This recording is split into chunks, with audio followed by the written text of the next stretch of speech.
So we're going to start with attics and crawl spaces. And so one of the first things they want to do, and so you can kind of follow along with the home energy checklist that's in your hand right now. But what they want to do is to look at their attic insulation. Is it uniform? And are there areas where there's too much or too little insulation? And generally speaking, if you only have 6 to 8, you don't have enough. You want to try and have about 14 or 16 inches of insulation in your attic. And you can see in this picture there what they've got probably some existing insulation that was in there, and now they're adding other types of insulation over top of it. So in this case, they're adding fiberglass insulation, but in general, experts feel that cellulose insulation is probably, for multiple reasons, the better of the types of insulation. And before you insulate, one of the things that the professionals do is they sometimes in older homes, they will take out all of the insulation because, and I want you to watch where my mouse is going here. You see this little area here? This is in an attic with no insulation. And see this area right here? That's a hole that goes down into the conditioned area where it's trying to be cooled or heated in the summer and winter time. And so this is one of those areas that is a culprit that you can find in your attic that you want to look for in the attic space. Now here's an attic fan that's up there, and what you probably want to do, and we'll see an example of it later on, but you probably want to take some styrofoam or some lumber or something and make a dam around the perimeter of this attic fan so that when they put in their insulation, that it doesn't fall down into the attic fan. It can go right up against the side of it. And then this is showing an area where there's a kind of a channel or a chase that goes down into the house. And this is a huge place where cold air can come into the house. So these are the types of things you discover when you get into your attic and look around. And you need to be very careful because you got to walk on the ceiling joist, because if you don't, you're going to put your foot right through the ceiling down below. Here's where a plumbing pipe is going to go through. And back when they built these houses, energy wasn't as much of a topic as it is today. And so they just cut a hole and ran a pipe down there. This is like a 4-inch vent stack pipe probably that goes down. And here is a great place for coal to just dive into the home.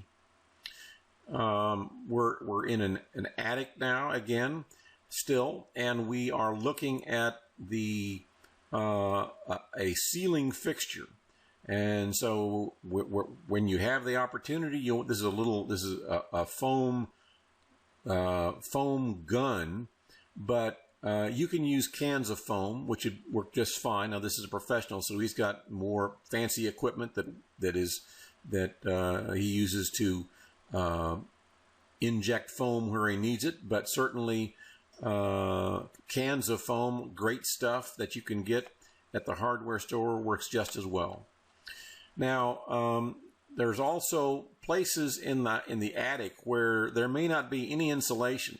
Like we're in the attic now, and on the other side of this wall is living space, and there's absolutely no insulation there. So this is something on the checklist that as you're going through, that you can say, well, let's see, here's a vertical wall in the attic space, and I know my bedroom's right on the other side, and there's absolutely no insulation. No wonder that room is cold or hot. Now, another thing to be watching for when you're in the attic is attic ventilation. And you have soffit vents, which are down low in the attic, that you can see when you're on the ground looking up from the outside. And then you have upper vents, so that in the summertime, your attic is that all the hot air that's in the attic can have a way to move out. But what we see here is that over time, or maybe with a bad installer, the insulation is covering up the soffit vent that's at the bottom of this insulation here. Another thing to look for are ducts in unconditioned spaces, and whether it's a return duct or a supply duct, this is a place where hot air in the summertime or cold air in the wintertime gets right into your ventilation system, your HVAC system and causes real energy problems.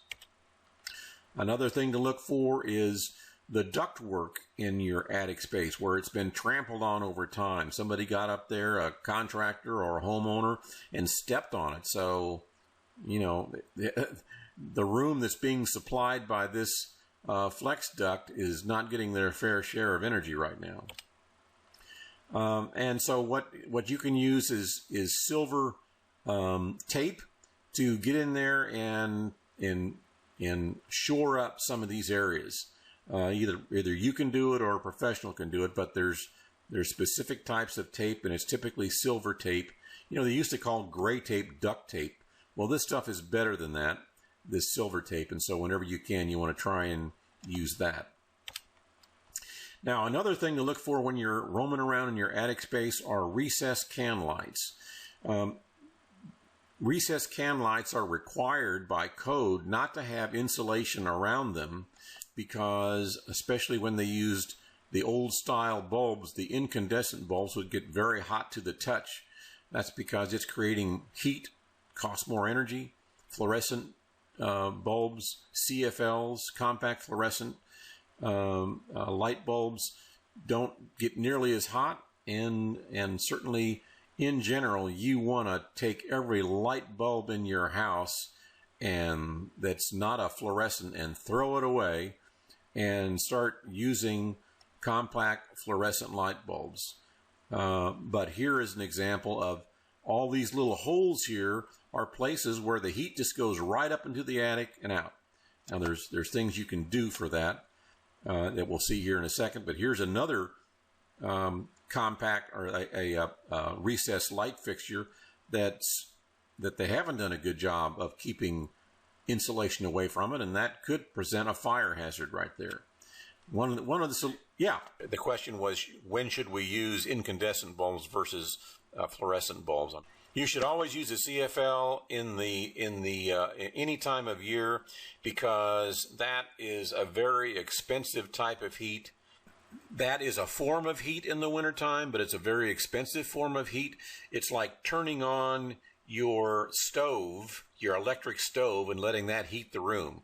You're much better off to let your furnace do the heating and cooling. Yeah. And then another place where you can lose lots of heat is in your attic access doors and hatches. You can see here that this is a drop-down ladder that comes out of the ceiling, and they've got it set up so that when it's in its up position, that this little piece of weather stripping right here is pressing up against this. There's a cap on it here that has weather stripping here and here, so that what you've created is an airtight, more of an airtight system. It takes kind of a handyman to be able to do some of this stuff, but that's just another area where people need to be watching and see when they're doing their checklist, where are the culprits in my house that are costing me energy. Here is an attic access, and you can see there's the spring right over here where it's lowered down. And what they've done here is use just a couple inches of rigid blue styrofoam insulation, and they've caulked it with that foam caulk, those cans of foam, like great stuff, so that when they add insulation, that they can get a higher level of insulation without it falling down into the stairway every time they open up to get into the attic to check something out.